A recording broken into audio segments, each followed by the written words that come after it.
And we're seeing more and more of those buyers come to the market, that younger generation, which I think is going to only continue and increase in 2022 as we see some of the bigger corporate companies, quote unquote, go back to normal and back to regular office hours. And you've got this group of people that have had time to think about what do they want to do with their lives. And some have decided they want to be business owners through acquisition. In today's economy, more people than ever are looking to buy and sell businesses. But how do you do it? Welcome to the Deal Board, presented by Transworld Business Advisors. Straight talk about real deals and real people.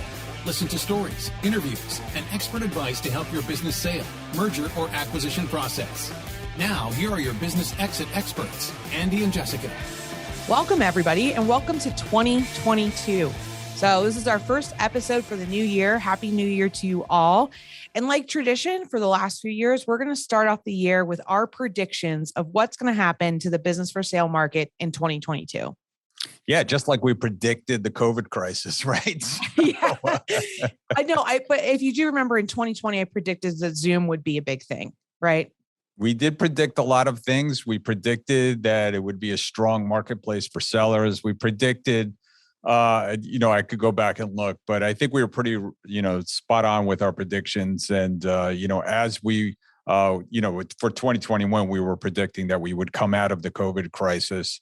And for the most part, we have. I mean, and we'll talk more about that in one of our predictions. But listen, overall, I'm really bullish on 2022. I think it's going to be a great year this year. And, especially for the marketplace. And, we could go specifically through each one of our predictions. So, yeah. So we came up with 10 predictions based on our experience, what we're seeing going on in the marketplace, and how specifically it's going to affect small business owners, especially those of you who are looking to buy or sell a company. So, Andy, why don't you kick us off? We've got 10 predictions. Why don't you kick us off with number one? I'm going to talk about the big worry out there for sellers. And we've heard this from some of the people that listed with us late in the year in 2021, and it's capital gains. And I actually listed a business recently where the seller is considering pulling the listing off the marketplace because his CPA is insistent that capital gains will go to 40%. And I think that's not going to happen. It's never happened. It's never been that high. I think historically, I forget what it was, 35%. But a lot of people are talking maybe 25%. Yeah. Yeah. I mean, it likely could go up, but 40% is quite a hike. You and I have talked about it. It would kill a few political careers if that actually happened. So we don't think it's going to go that high, and it's going to be negligible for the sales of businesses. Yeah, especially when elections are this year, interim elections, and people want to get voted back into Congress. I think they're going to have a very rough time in passing any major tax laws that are going to hurt quote unquote middle America. And capital gains, it hurts small business people selling businesses, and it also hurts people trying to make money in the stock market. And so I think that would be very, very unpopular to raise it that much. And I really think even with a majority in the House and Senate, the Democrats are hard getting, as you can have seen at the end of the year, very hard for them to agree on anything, even within the own party. So it's very unlikely that we're going to see a 40% capital gains tax. Yeah. So for number two, let's get the other big fear out of the way. And the other one that's been super unpopular is we do not believe that tax changes are going to be retroactive. Again, another unpopular measure. We don't think that, the government's going to claw back and say, hey, if you sold in 2021, our new tax changes are going to apply from 2022. For a lot of the same reasons we just talked about. It's an election year. I don't think it's been done in the past. It's not something that I think is going to help anyone, and you're not going to get parties to agree to that. So could there be tax changes? Yes, but I don't think it's going to be retroactive for somebody who sold their business in 2020 or 2021. Yeah, I don't think so either. In fact, I was corrected recently by our resident CPA, Ray Copel, popped his head in my door when I did say it's never been retroactive. It has been retroactive once or twice, but I don't think, again, anything that was certainly at the magnitude of going up in capital gains taxes that would affect a lot of people. In fact, I predict that it won't even be it won't even be for 2022. If they do bring something like increased capital gains, you're looking at 2023 and 2024 for it, and it may even raise slowly. We've seen that over time, where it goes up a couple of points each year, and so I think you will continue to see them kick the can down the road.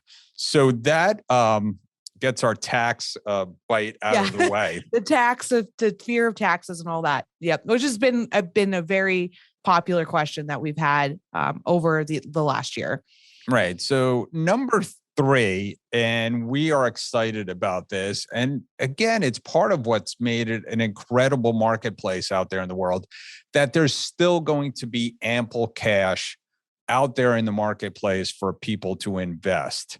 And we are seeing a huge amount of cash still on people's balance sheets in their companies. We are seeing the banks flush with cash, and we are seeing the government not pulling back on the SBA loan program. Although at the end of September of last year, they did end the CARES Act dollars and incentives, but that's not going to calm down the SBA loan process at all. No, and it's really interesting because, like you said, Andy, I mean, we've probably seen business owners with more cash now than ever on their balance sheet. So we're seeing more people do acquisitions of competitors, things like that. SBA, I totally agree with. The rates are still really good for business borrowing. And then we also, I mean, we didn't touch on, but individual investors and private equity still have tons of money to deploy into the marketplace. So there's tons of cash looking for deals. Yeah, we heard it from the horse's mouth. We heard it from the CEO of New Tech in a it wasn't a podcast. It was a webinar for the Trans World folks, and I asked them that specific question, whether or not 2022 they were going to slow down in London. He was like, absolutely not. They think they're going to grow their lending platform, borrow more money, and go out there and leverage it. So good on everybody, right? It's a great time to sell. It's a great time to sell. And another good reason, number 5, it's a great time to sell, is we've seen an increase of buyers come to the market year over year for the last couple of years. And we still anticipate that's going to happen, but dynamics changing a little bit. So the Wall Street Journal wrote about this towards the end of 2021 about the Great Resignation, specifically for the millennial generation, who's been a little bit hesitant in their entrepreneurial spirit. And what the pandemic did for them is they said, well, I want to control my destiny a little bit more. I want to, own my own thing, do my own thing. And we're seeing more and more of those buyers come to the market, that younger generation, which I think is going to only continue and increase in 2022 as we see some of the bigger corporate companies, quote unquote, go back to normal and back to regular office hours. And you've got this group of people that have had time to think about, what do they want to do with their lives? And some have decided they want to be business owners through acquisition. Yeah, I think it's getting more popular out there. We talk about it all the time, and there's tons of information out there. Just this podcast itself is a great resource for people to learn how to buy businesses. And we're seeing it. I've been speaking at a couple of entrepreneurial colleges that have it as a major. I mean, I don't know. When I went to college, I don't think entrepreneurialism was a major or, an interest in most colleges. They talked about, of course, being in business, but you're seeing more people focus on it and more people focus on it as a curriculum for them. So, tough word. Sorry. Yeah, tough word. But yeah, I agree too. Actually, I don't think we've talked about this. I've spoken to a couple colleges, classes and campuses too about buying businesses, which is the first time I've done it in almost my 10 years in the career. So yes. So, we've got money on the street. We've got more buyers still coming to the market. So what's prediction number 6? Well, it's easy. It's still going to be a seller's market in 2022. It's been a seller's market for the majority of the 27 years that I've been doing this, going into my 28th this year. And I think it's going to, what we saw in 2021 was the prices go up. Our average cost, our average price for businesses sold skyrocketed. We don't have the final numbers, but we're talking like 30 or 40%, not insignificant. That could be for a lot of factors. It could be that trans world is moving up market and selling a lot of middle market businesses. We saw in the fourth quarter a record number of businesses that were multi-million coming to market inside of the trans world marketplace system. So I think that's going to continue. But I think multiples have been strong too, and we have done some analysis of that. The multiples are sneaking up. We'll talk about maybe what our next one is. We're going to talk about inflation a little bit, but I think multiples will still be strong. Demand for businesses will still be strong. People want to make money with their money. Family offices, private equity, all that leads to a great seller's market. Yeah. And we've talked about, we've got a couple episodes, if you go back, actually the previous one, about why it's important to be ready to sell now and when is appropriate to list your business. And the seller's market is very strong right now for all the reasons you said. I don't know, Andy, we might have to redo. Remember the episode when we said, what's a business worth 2 times earnings? Yeah. With multiples creeping up, we might have to redo that. It might be 3 times now, right? I know, right? So yeah, it's been a strong market. So you kind of led me into our next one, which is inflation. So we had really, really high inflation during 2021. Prices were skyrocketing. And, there's a lot of factors going into that. One not insignificant one is supply chain issues, right? And we saw that across every industry. I mean, we saw things in construction. We saw glass bottles for liquor. Obviously the toilet paper crisis of 2020 that we don't want to ever talk about again. But our prediction is that inflation will ease this year, and we're going to see it slow down, as well as the supply chain issues too. We think all that stuff is getting worked out and will not be as much of a hurdle, especially for small business owners in the coming year. Yeah. I mean, shipping from China, our relations with China, all that kind of will ease. They'll keep working it out. I think you'll see increased manufacturing here in the United States, people being opportunistic in taking advantage of, higher shipping costs and perhaps being able to onshore some manufacturing. I mean, all those things will continue to ease the supply chain issues. Same thing with the food supply chain issues. I think we'll see those ease somewhat, and so inflation won't be as much of a big thing. I think they'll still watch for it. I think we'll see. I don't think we'll see any monetary easing because of it. Like, I don't think they're going to raise interest rates to combat it as much. They're going to raise interest rates, but it's not going to be to combat out of control inflation. So. Yeah. So that's another big fear that we can get off the table, at least on our predictions. So what do we have next? Well, it just kind of leads into all those things going well. I think we're going to continue to see GDP grow. Perhaps not as much as it did last year, but last year was because we're recovering from a COVID nightmare.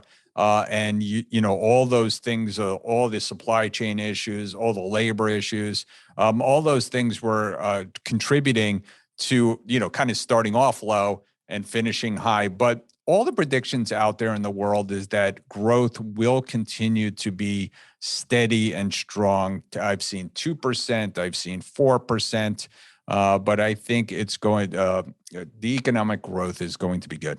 Yeah. Just stabilize a little bit. I think 2021 was an anomaly because, we contracted and then everybody came back, right? In 2021, it was a very strong business year. So 2022 still will be strong, but maybe not as hectic growth, right? Is that what we were saying?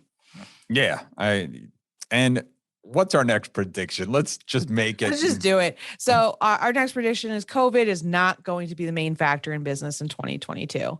So we've made a lot of strides across the world, not just in the US, with vaccines, with natural immunity, with learning how to live with this new virus. And I think most of the world, especially in the US, has adjusted to this is what life is like, right? When you have a new virus, a new pandemic, and we've gotten a handle on it enough that I think the conversation will end and we will just move on with our lives, move on with our businesses, and it will not be a main driving factor of how we're making decisions in business.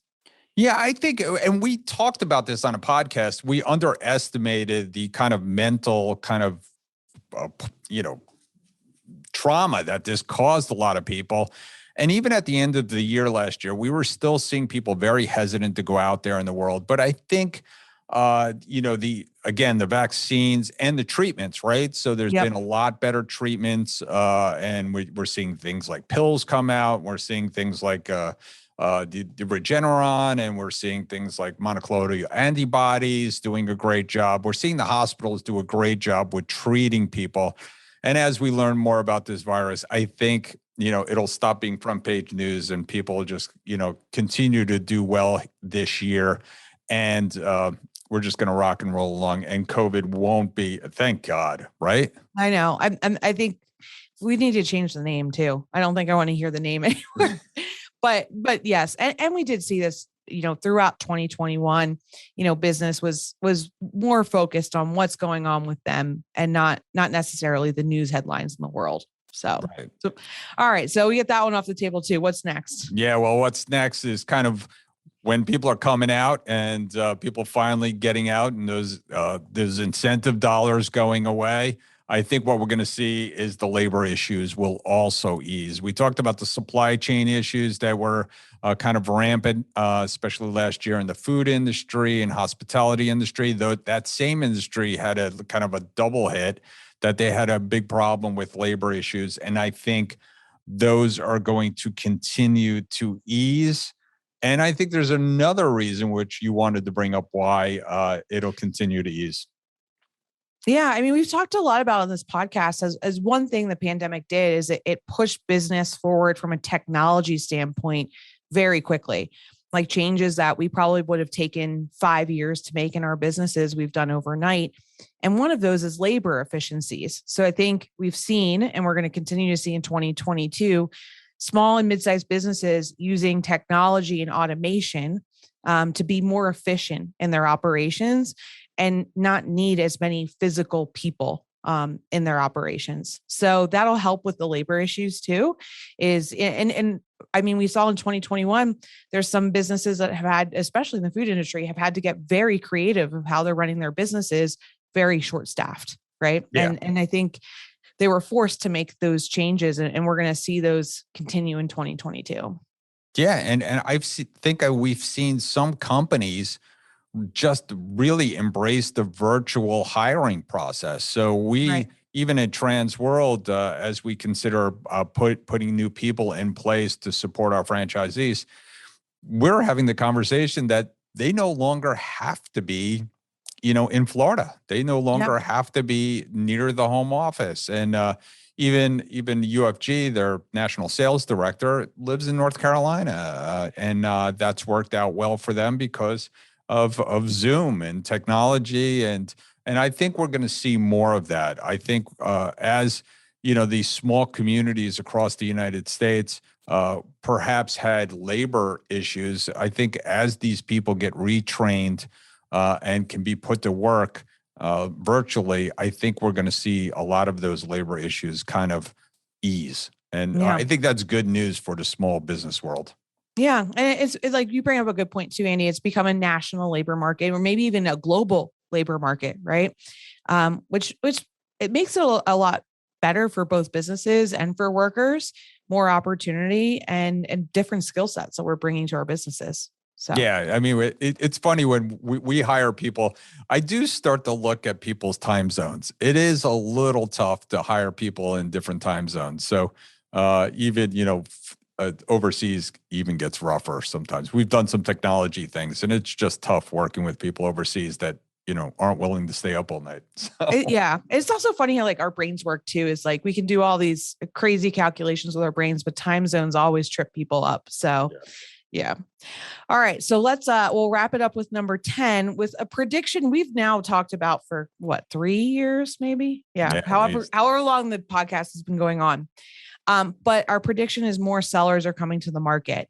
And why is that happening? And I'm going to bring up a term we started throwing back in 2019 is because of the seller tsunami, or the baby boomer generation retiring out of small business. Baby boomers still own about half of all small businesses in the US.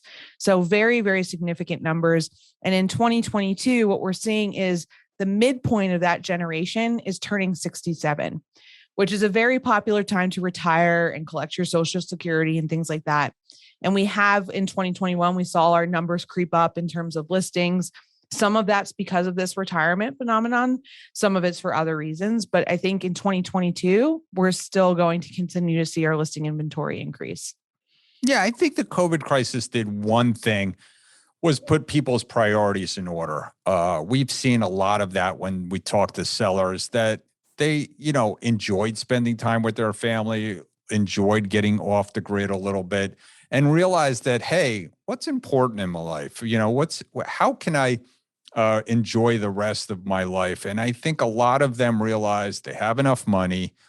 Investments continue to go up for all of them and stay strong. I mean, we've had, we'll have blips up and down, but for the most part, they are in a much better place than they were in 2010 and after that economic crisis.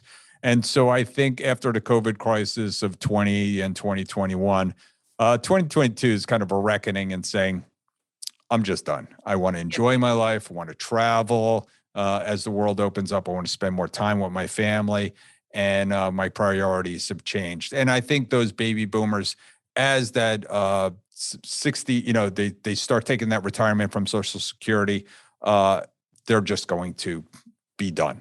Yeah. Yeah, it's definitely, it's a great time to sell the business, as we've talked about. It's a great time to buy the business. 2022 is going to be a very interesting and active year in the business sales environment. I hope that we relieved a few pressures and fears with our predictions, but also just really laid out what we're seeing in the marketplace is just a continue of the great pace that we achieved in 2021 in terms of business sales, just continuing further into the new year. Yeah, the one 10.5 prediction of that last one is that more sellers are going to come to the market, and at some point there's going to be a pressure on that seller's market and giving buyers a better opportunity. And this may be the year by the end of 2022 when sellers see a pressure on multiples, they see a pressure on having to find the right buyer. So this is the year, folks. If you're considering selling, get those tax returns done for 2021. Have a strong first quarter and get your business on the market. Yeah. Yeah. I think that's great advice. We've been in a seller's market for quite some time now. We know that not all good things continue forever. So we'll end on that. Make sure that you get everything tidied up if you're ready to sell. If you're ready to buy, like we talked about, there's plenty of money on the market. So get your ducks in a row there, get the right advisors in front of you. And we wish you all a very, very happy new year. Happy New Year, everyone. Transworld Business Advisors is the world's largest business brokerage and mergers and acquisitions firm with over 500 brokers in nearly 200 offices worldwide. Transworld's team handles thousands of business sales every year. To be connected with a qualified business broker or learn more about the buying and selling process, visit tworld.com/the deal board or call 888-719-9098. Hey, welcome everybody. And I have the pleasure of welcoming Heather Geronemus from UKG. And they have stepped up here at Andy's Pasta Dinner. It's that time of year again as we launch into our 20th anniversary. And I wanted to thank Heather personally, and I wanted to get her story because she's so philanthropic throughout the community. And we wanted to talk about UKG a little bit because they are very philanthropic in the community, helping out so many causes and LifeNet in the past. So we wanted to talk a little bit to Heather. Heather, welcome. And thank you. Thank you so much. It's such an honor to be on your podcast and to be involved with Andy's Pasta Dinner. We're all really looking forward to it. So give us a little background about UKG and yourself and what you do there. Sure, absolutely. So if you're local to South Florida, which I'm assuming many of your listeners are, you might know us as Ultimate Software. Right before the pandemic set in, Ultimate Software announced a merger with Kronos, which is a Massachusetts-based company focused on workforce management. As you all know, Ultimate was focused exclusively on human capital management. So we merged the companies during the pandemic, renamed ourselves as UKG, which does stand for Ultimate Kronos Group. And we're, one huge company, 13,000 people around the globe, focused entirely on people, from human capital management to workforce management solutions.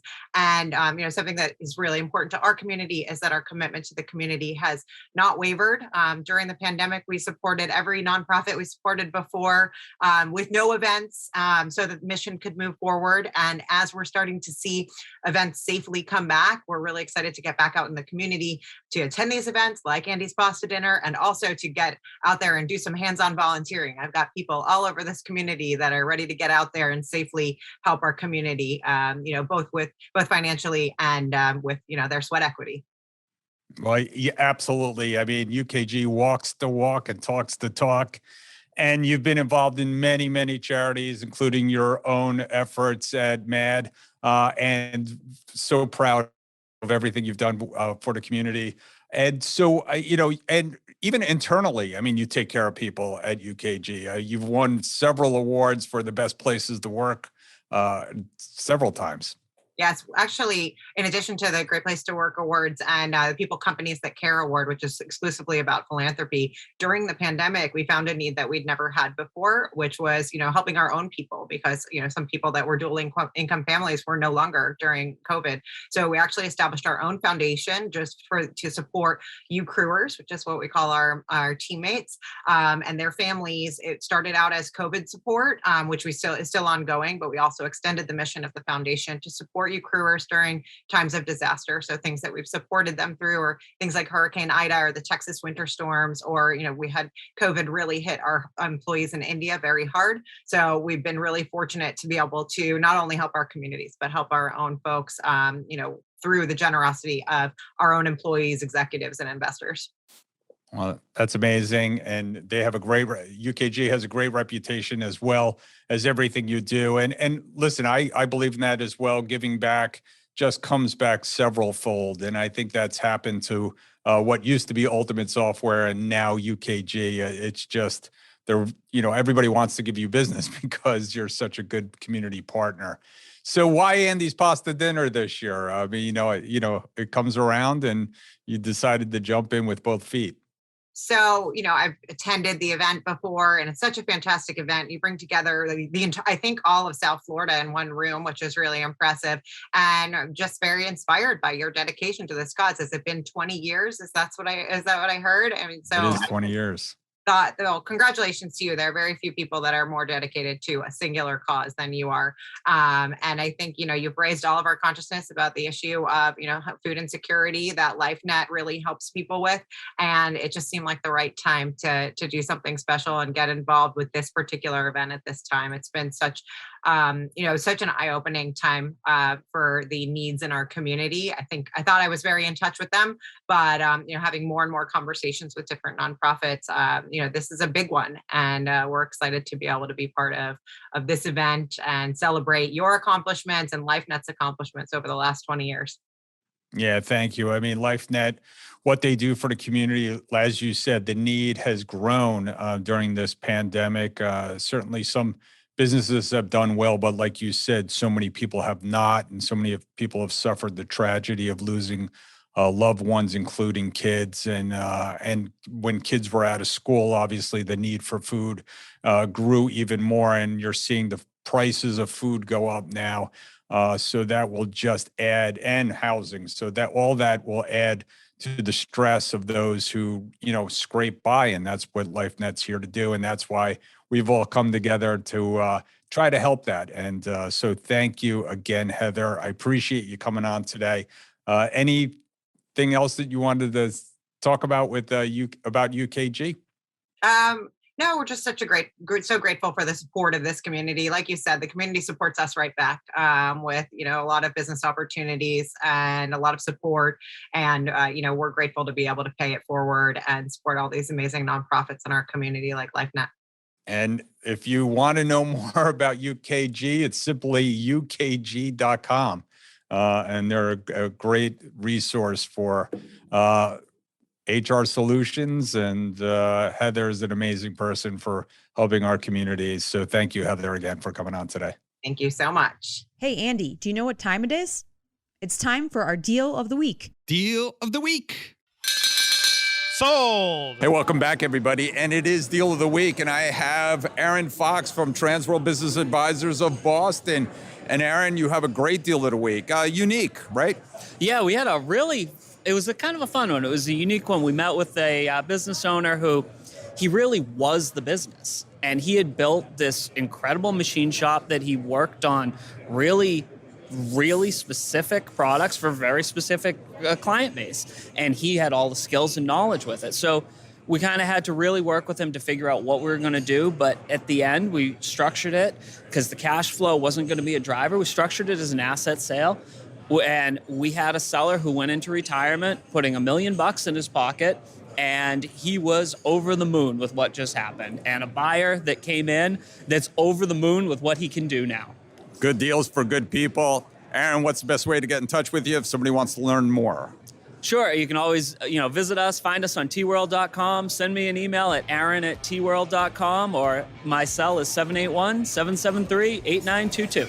Thanks for being with me. Thanks, Andy. Hey, welcome back, everybody. And we are at the IBBA here in Houston, Texas.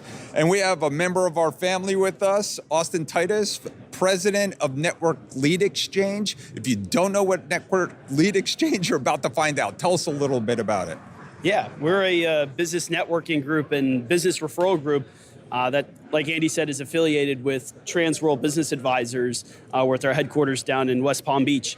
But we're a local business networking group. We have about 50 groups in 15 different states. And we have business brokers in a lot of our groups. And so they've seen a lot of activity. The members get to share referrals with each other and get to know local business owners. And we're a little bit different because we have a hybrid model where a lot of our meetings are virtual. And that's awesome in today's world. Yeah, so. and tell people what you're doing with we have a lot of buyers that listen to our shows, so somebody might be interested in opening up their own Network Lead Exchange. Yeah. So tell us about that. Yeah, absolutely. So it is a franchise opportunity. And so all of our Network Lead Exchange groups are locally owned and operated. It gives them an advantage in their market because they know the business owners in that area. And so it is a low-cost franchise opportunity. With just being $19,500, you can build and grow multiple networking groups in an area. So, yeah, it's a great opportunity. It's a great side hustle for a business person in a local area that wants to start a Network Lead Exchange. So if they want to get in contact, what's the best way? So you can go to networkleadexchange.com, and we have a lot of contact forms there and learn more about it. Yeah, great. Awesome. Thanks for having. Thanks, Andy. Hey, Jessica, you know what time it is? Money time? Almost. It's time for listing of the week. Hey, welcome back, everybody. It is Listing of the Week, and we have a very good listing here with Randy Bring, my partner for 20 years. And Randy, this is a nice one. People always call and they want recurring revenue and they want, things that are quote unquote absentee. Nothing's absentee, but this is a business that's unique. Why don't you tell us about it? Thanks, Andy. Hello, everybody. Andy, in business broker school, we're told not to fall in love with our listings, but I got to tell you, of all the clients, this is a business that I just love for so many reasons. So for those of you that are not familiar with the Salon Suite concept, think in terms of the executive suites where you would have a large build out and the space would be segmented and you could lease space for 6 months or a year. Well, one of the biggest trends in the salon industry is the concept of salon suites, and modeling itself very similar to what an executive suite business might look like. This is a business comprising of about 10,000 square feet with about 55 or 56 individual salons within the footprint of this space. most of the tenants, and I'll tell you that historically they've been 95 to 100% occupied. Most of the tenants are salon owner operators who have sold their salon and really just want to get back to the basics of doing what they do, which is cutting hair and coloring hair. And there's some cool things about this business. One, I can tell you that it is essentially absentee owned. So the owners do not live in the state of Florida. They estimate that they spend between 4 and 5 hours a week running this business. There are no employees. So there's no greeter, there's no front desk, there's no inventory. Tenants are drafted their rent every single week, and it's a cool business with beautiful financials. There's no aggressive adjusting and adding back for this and adding back for that, and they make a lot of money. And we love this concept and we love this business. Sounds great. So why don't you give us some of those numbers? It sounds, you just told me before in the green room that you had a price reduction. So why don't you give it to us? We did. The business is priced at $1,050,000. The tax return records will reflect this year. Of course, this year is not in the books, but they'll come in somewhere between $285,000 and $300,000. We have pre-qualified this with an SBA lender that would love to do this deal with as little as 15% down. They're not looking for any industry background. They just want some buyer who likes this business and has some administrative experience. The business tends to trend up every single year. And even during COVID, this is a business that did exceptionally well for the reasons that you could imagine. Most of the big salons were closed, and yet these individual cubed suites were allowed to stay open. Great. Sounds like a great business. And I'm sure you're going to get a lot of action on it. What's the best way to get in touch with you if someone wants to learn more? My direct cell is the best way, and that is 561-809-1500 or Randy@tworld.com. Randy@tworld always gets me.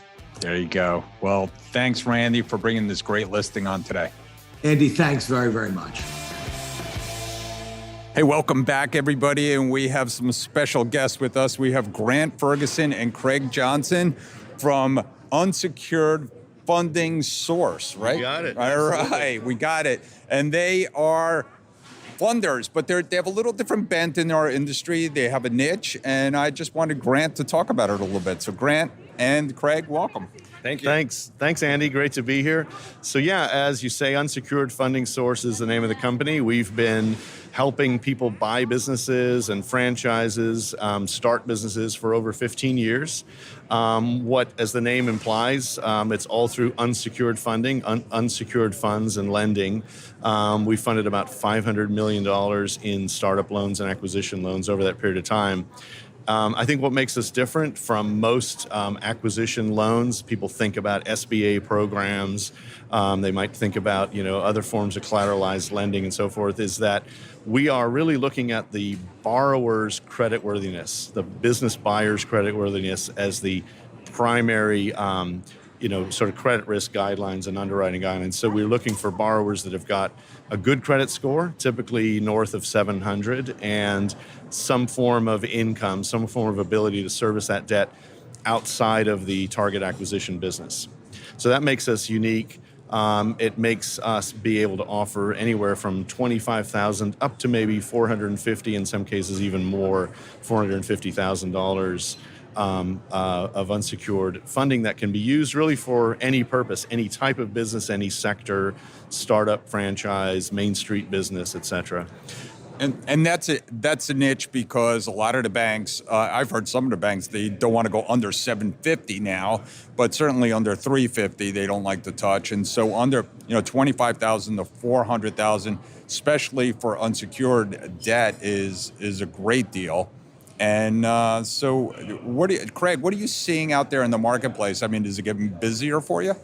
It's been exploding lately. COVID, obviously, a lot of people are leaving their jobs or have been laid off or, getting bored at home on furlough.